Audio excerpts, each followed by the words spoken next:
Øhm, vi har et verdensbillede her, som viser, hvad Aristoteles mente var det rigtige verdensbillede. Og det fandt han frem.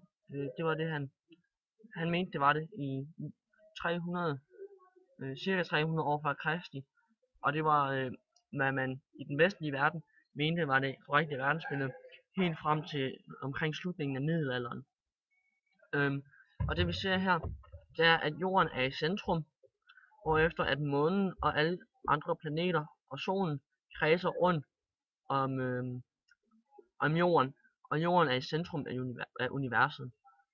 Og så har vi den store bjælke herude, som er den yderste grænse af universet, hvorpå at der er himmellegemer og stjernebilleder. Og det er også der, hvor de kristne mente, at himlen eller Guds himmel var placeret. Ja.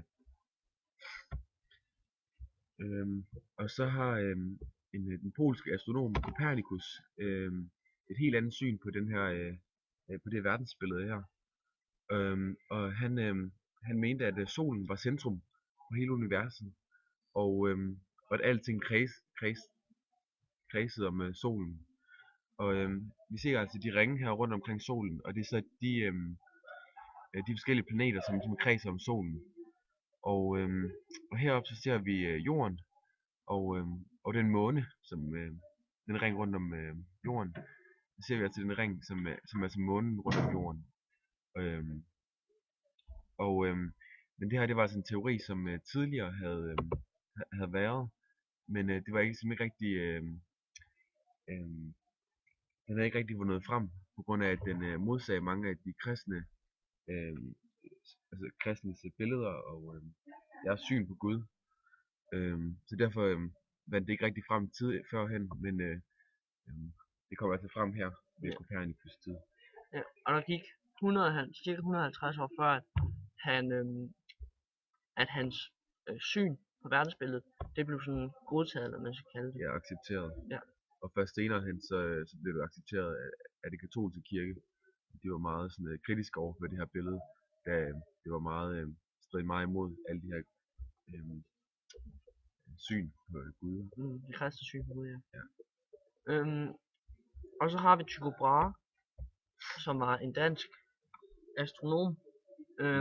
Og han var efter Copernicus, men han mente ikke, at Copernicus' syn på